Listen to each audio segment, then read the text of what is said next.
Então, nesse momento, né, nós vamos iniciar a parte da física do primeiro ano, que se chama dinâmica, né?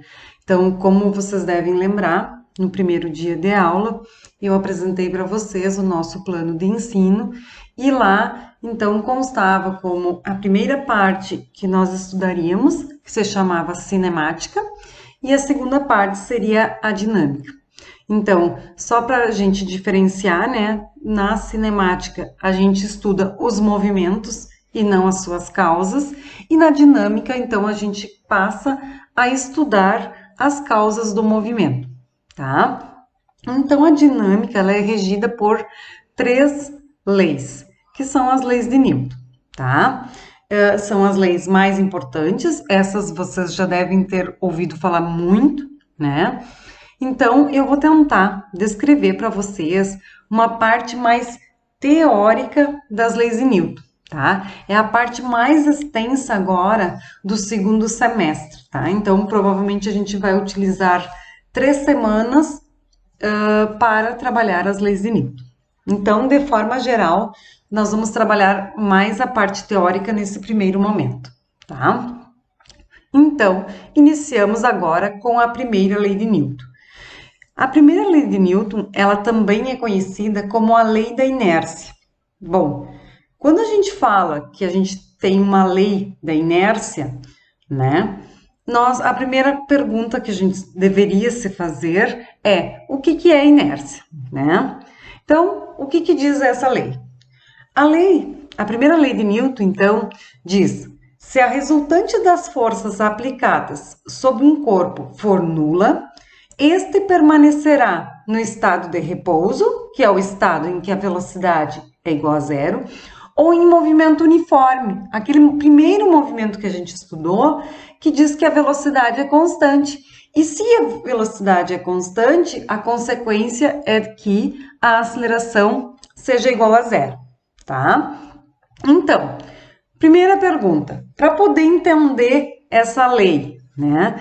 Então, o que é inércia? Nós vamos passo a passo agora ler e reler essa lei para tentar entendê-la, tá? Então, o que é inércia? Primeiro, todo mundo associa a inércia à massa, né, do corpo, ao peso, geralmente os alunos dizem, tá? Então, massa e peso são grandezas diferentes, tá? Então, nós podemos dizer o seguinte: inércia é a tendência de um corpo mudar o seu estado.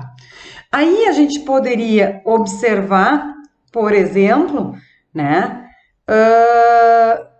Por que observar, né?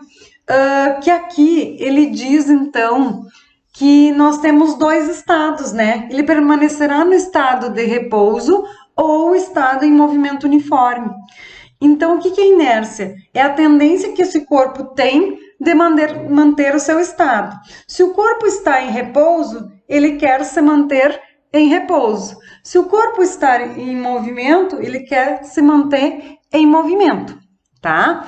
Outra maneira que a gente pode definir a inércia é que, por exemplo, tendência de um corpo estar em repouso ou em movimento, tá? Agora vamos discutir então, primeiramente, o conceito de inércia, tá? Então, o que diz o conceito de inércia? Vamos lá. Vamos lá. Então, vocês imaginem, né, que nós estamos aqui com um trator e um Fusca, tá? Aqui, pessoal, então, a gente desconsidera as marcas, né? Eu não estou fazendo propaganda nenhuma.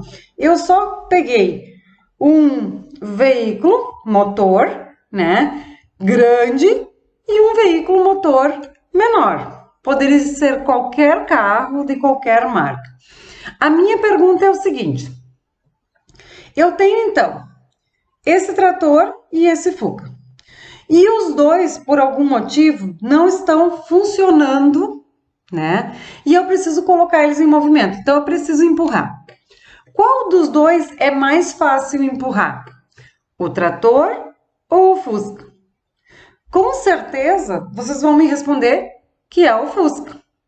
Aí se eu perguntar o seguinte, mas por que que vocês acham que o Fusca é mais fácil de colocá-lo em movimento? Vocês vão me responder que é devido à massa, né? Aí vamos pensar numa situação diferente. Imaginem que eu tenho esse mesmo trator e esse mesmo Fusca, né? E eu vou colocar eles ladeira abaixo, tá? Então coloco no ponto morto e largo.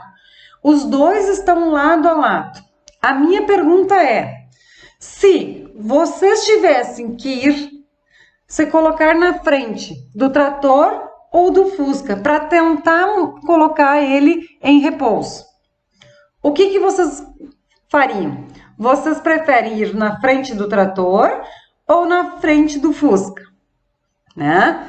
Então, vou largar o trator e o Fusca ladeira abaixo, tá? Numa descida. Qual é mais fácil de parar? O trator ou o Fusca? Certamente vocês vão me responder que é no Fusca. Então, observem que com essas duas perguntas eu obtive duas respostas, que são: é mais fácil colocar em movimento o Fusca e é mais fácil de mudar o estado que o Fusca estava em movimento, ladeira abaixo, para o estado de repouso. Então, quem é mais fácil de colocar em movimento é mais fácil de também mudar o estado para o repouso. Quem é mais difícil de colocar em movimento, como por exemplo o trator, é mais difícil de colocar no estado de repouso. Ou seja, as suas inércias são diferentes. A tendência do Fusca estar em repouso é menor do que a tendência do trator. Ou seja, a inércia do Fusca é menor. Por quê? Porque a tendência que ele tem de estar em repouso ou em movimento, né, é pequena comparado com o trator. Aí eu poderia ampliar essa minha pergunta. Mas então, nós já sabemos que inércia é essa tendência que o corpo tem de mudar o seu estado. Quando eu falo em estado, é o estado de repouso ou estado de movimento, tá? Então, assim, ó, o que eu poderia pensar? Mas do que depende, então, essa minha inércia? Então, eu coloquei aqui para vocês, imaginem que aqui nós temos uma esfera de massa M e aqui nós temos, então, um cubo de massa M. Eu coloco M e M aqui para dizer que os dois têm a mesma massa. Por exemplo, os dois têm uma massa de 2 kg, tá? Então, eu poderia dizer o seguinte: se nós estamos discutindo o que é inércia, que a gente já sabe que é essa tendência de estar em repouso ou em movimento, mas do que ela depende? Ela depende da massa? Olha só, num primeiro momento, quando a gente discutiu a questão do Fusca e do trator, nós percebemos o quê? Nós percebemos que as massas são diferentes. Eu já peguei um trator e um Fusca para poder comparar, porque são dimensões diferentes, ou seja, um é muito maior do que o outro. Eu escolhi esses dois para poder dizer. Então, eu posso dizer que a inércia depende da massa? Posso, ok. Mas eu poderia perguntar o seguinte: então, inércia é massa? Não, não é massa, porque senão nós já diríamos no início, né, como definição, a definição de massa e não como a tendência de um corpo, né, de mudar o seu estado. Então, imagine o seguinte, só para complementar e para vocês poderem entender o que eu quero explicar para vocês. Imaginem que eu tenho então, uma esfera de mesma massa que de um cubo, tá? Ou seja, tem a mesma massa. Então, o critério aqui, massa, são iguais. Eu vou tentar empurrar a esfera e o cubo. O que é mais fácil colocar em movimento? A esfera ou o cubo? Vocês vão me responder que é a esfera. Agora, para ficar mais claro isso, imaginem que vocês façam uma rampa e vocês coloquem nessa rampa o cubo e a esfera. Quem vai entrar em movimento mais rapidamente? O cubo ou a esfera? A esfera, né? Por quê? Porque geometricamente a esfera é menos estável, né? Ela tem uma instabilidade maior. Então, com esses dois exemplos, que é trator e Fuca, né?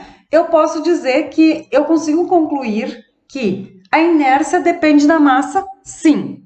Mas com esse segundo exemplo, em que eu tenho uma esfera e um cubo, eu posso dizer que a minha inércia não depende só da massa, e depende também da forma do objeto, certo? Então, este é o conceito de inércia. Agora nós vamos discutir mais um pouquinho.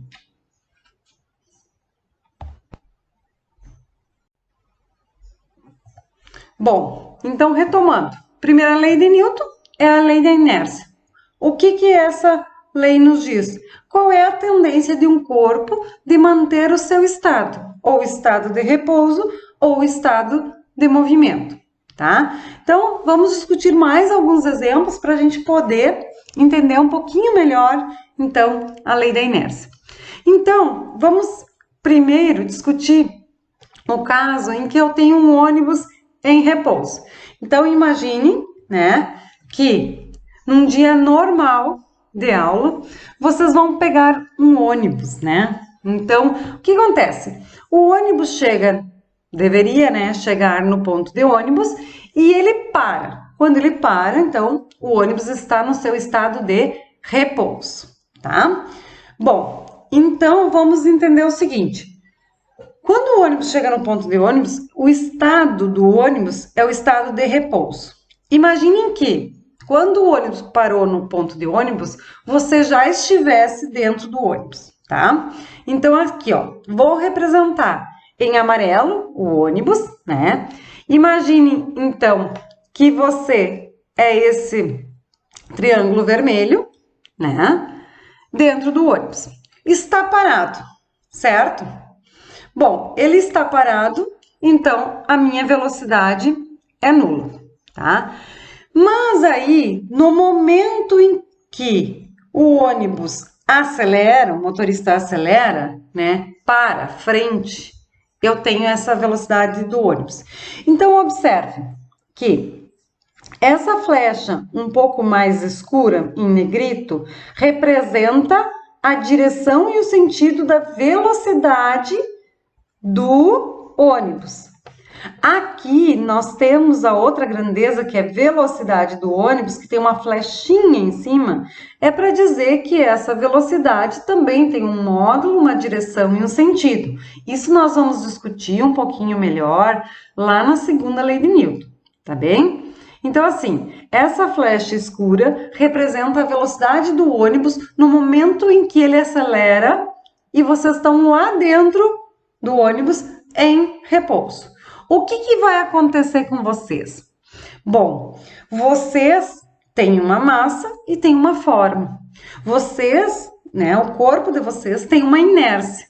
Ou seja, a tendência de vocês é manter o estado inicial. Qual era o estado inicial? Repouso. Quando o ônibus acelera, né, para frente, o que acontece com vocês?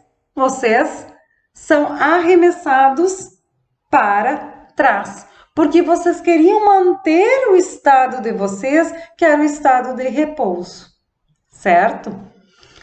Então, vamos analisar um segundo caso. Aqui nós poderíamos analisar vários casos, né? Mas nós vamos analisar só dois casos. O segundo caso, então, é quando um ônibus para, tá? Então, novamente, imagine que vocês, né, estão dentro do ônibus, né? O ônibus está com velocidade normal, né? Andando em linha reta. Represento o ônibus em amarelo. Represento vocês dentro do ônibus em vermelho, nesse triângulo vermelho. o que que acontece? Inicialmente, a velocidade do ônibus é diferente de zero, porque ele está andando para frente.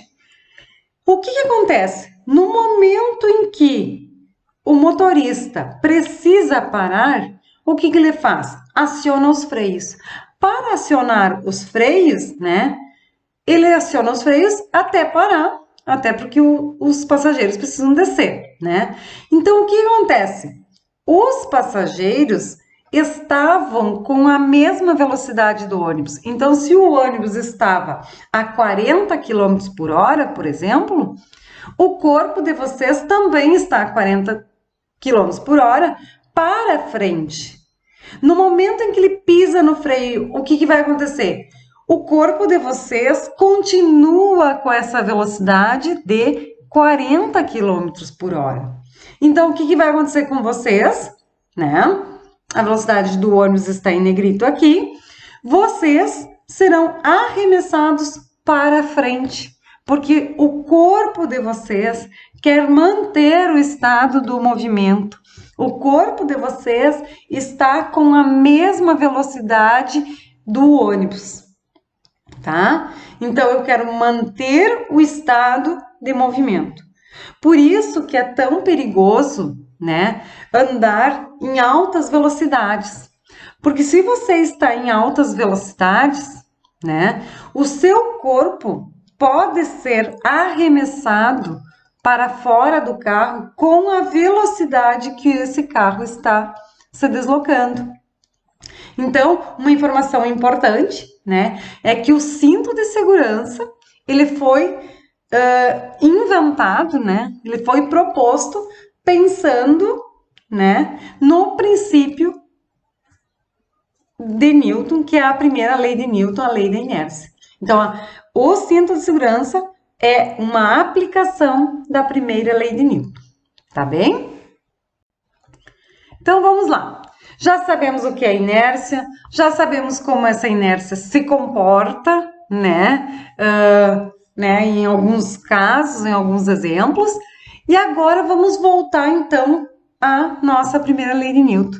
Então, o que que diz a primeira lei de Newton? Ela diz, se a resultante das forças aplicadas sobre um corpo for nula, ou seja, se não existir nenhuma força, este permanecerá no estado de repouso ou em movimento uniforme, tá? Bom, o que que significa dizer que nenhuma força existe nesse corpo, tá? Então, o que que significa força resultante? Essa força resultante, ela também é chamada de forças externas. Existe uma outra forma de aparecer a primeira lei de Newton que diz: se nenhuma força externa agir sobre um corpo, este permanecerá no estado de repouso ou em movimento uniforme, tá? Então, vamos lá. Ó, força resultante, resultante das forças ou força externa, né? São sinônimos, significam a mesma grandeza física, tá? Bom, se eu estou dizendo aqui que nós temos uma força externa, significa que eu tenho uma força externa e eu tenho uma força interna, né? Então, o que que eu posso dizer? Qual é a diferença entre força externa e força interna? Força interna é bem fácil de eu definir. Por exemplo, eu tenho uma barra de giz. Se eu fizer uma certa força, eu aplicar uma força naquela barra, eu posso quebrar a barra de giz, tá? A força que eu vou ter que aplicar para quebrar a barra de giz vai depender do quê? Das forças internas. Por quê?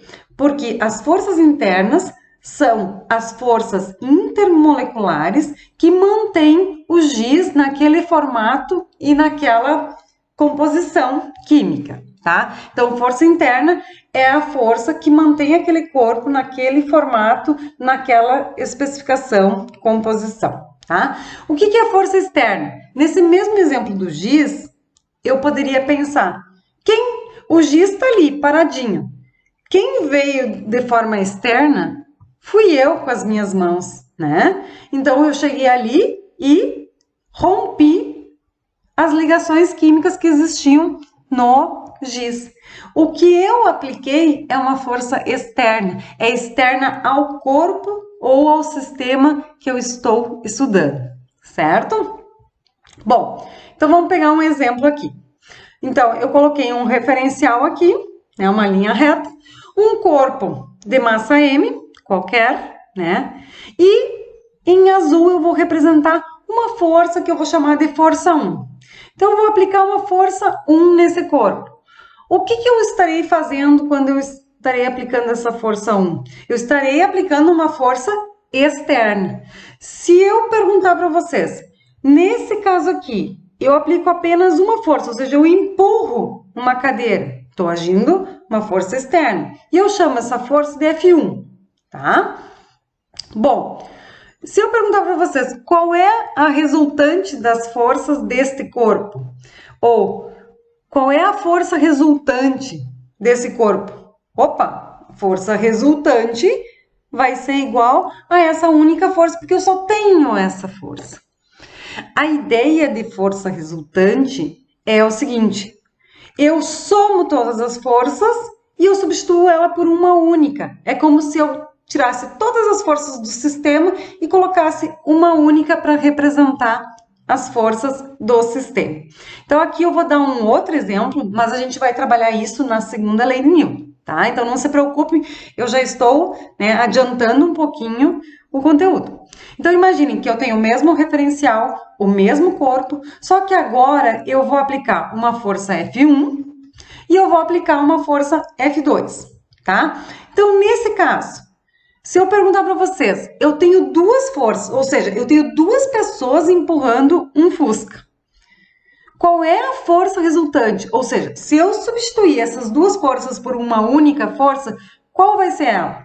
Vai ser a força resultante, vai ser a soma das duas forças, tá? Então, isso é só para vocês entenderem o que é a tal da resultante das forças, que é apresentado aqui na primeira linha da primeira lei de Newton, tá? Então, agora, né, vamos retomar a primeira lei de Newton, né? Relembrar, então, que ela diz, né, que se a resultante das forças aplicadas sobre um corpo for nula, este permanecerá no estado de repouso, ou seja, velocidade igual a zero, ou em movimento uniforme, que seria o movimento em que a velocidade é constante. Então, só para salientar aqui, né, o que seriam os estados que a primeira lei de Newton está se referindo? É o estado de repouso. Repouso, então, significa que esse meu corpo que eu estou estudando está com uma velocidade igual a zero, né? E esse corpo também, então, está parado, como a gente diria, né, no cotidiano. Mas também nós temos um segundo estado, que é o estado de movimento. Mas o que vocês precisam entender é o seguinte, que não é um movimento qualquer, e sim é o movimento que a gente chama de movimento uniforme, ou seja, é o movimento retilíneo uniforme. Qual é esse movimento? É um movimento muito limitado, é um movimento em que a velocidade se mantém constante, é um movimento em que a velocidade não varia. Ou seja, o que isso significa? Que durante toda uma trajetória, esse meu corpo está com a mesma velocidade, ou seja, não tem variação de velocidade. E, consequentemente, se não tem variação de velocidade, não vai ter aceleração. Então, agora que nós já entendemos, primeiro, o que é inércia, e a inércia está ligada intimamente ao estado de repouso e ao estado de movimento uniforme, né? Nós já sabemos o que é a resultante de forças, né? E que ela, na verdade, é a soma de todas as forças do meu sistema, né? Então, agora nós já podemos compreender de forma geral o que a lei de Newton está me dizendo. Então, o que ela me diz? Se a resultante das forças aplicadas sobre um corpo for nula, ou seja, se não tiver nenhuma força sobre um corpo, então imagine o seguinte, eu tenho um celular em cima da mesa. Se ninguém mexer nesse celular, este permanecerá no estado de repouso. tá? A segunda parte da primeira lei de Newton é um pouquinho mais difícil de entender. Então, vamos tentar ler ela só a segunda parte. Então, diz assim, ó, se a resultante das forças aplicadas sobre um corpo for nula, este permanecerá em movimento uniforme. Será que é verdade isso? Né? É bem difícil da gente entender. Então, o que nós temos que lembrar? Eu dei o exemplo de eu colocar o celular em cima de uma mesa, né? Bom, como eu já coloquei o celular em repouso, eu não tenho nenhuma força externa agindo sobre ele, né? Mas, por exemplo, se eu jogar o celular sobre a mesa, vocês vão ver que gradativamente ele vai parando, porque nos é intuitivo que o movimento não é o estado natural do corpo. Agora, o que eu tenho que lembrar? Que se eu jogo esse meu celular sobre uma mesa, essa mesa vai ser um corpo externo e esse corpo externo vai reagir a esse movimento de forma contrária, que vai ser a força de atrito. E essa força de atrito vai fazer com que o corpo pare. Agora, se eu utilizar uma superfície, como por exemplo o gelo, que a gente considera, né, uma superfície extremamente polida, lisa, que não possui atrito, se eu jogar qualquer corpo sobre o gelo, numa superfície infinita, esse corpo vai permanecer em movimento até o infinito, tá? E então é isso que a primeira lei de Newton quer nos dizer, que se o corpo está em repouso e nenhuma força agir sobre ele, ele vai permanecer nesse repouso.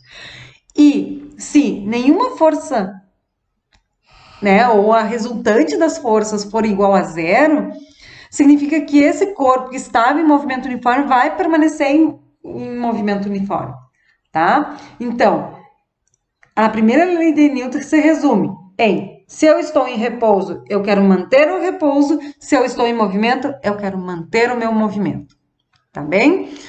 Não é trivial, né? Eu acredito que a primeira lei de Newton é a mais difícil da gente compreender, porque ela tem vários conceitos, né? Estou à disposição, qualquer dúvida, me chame.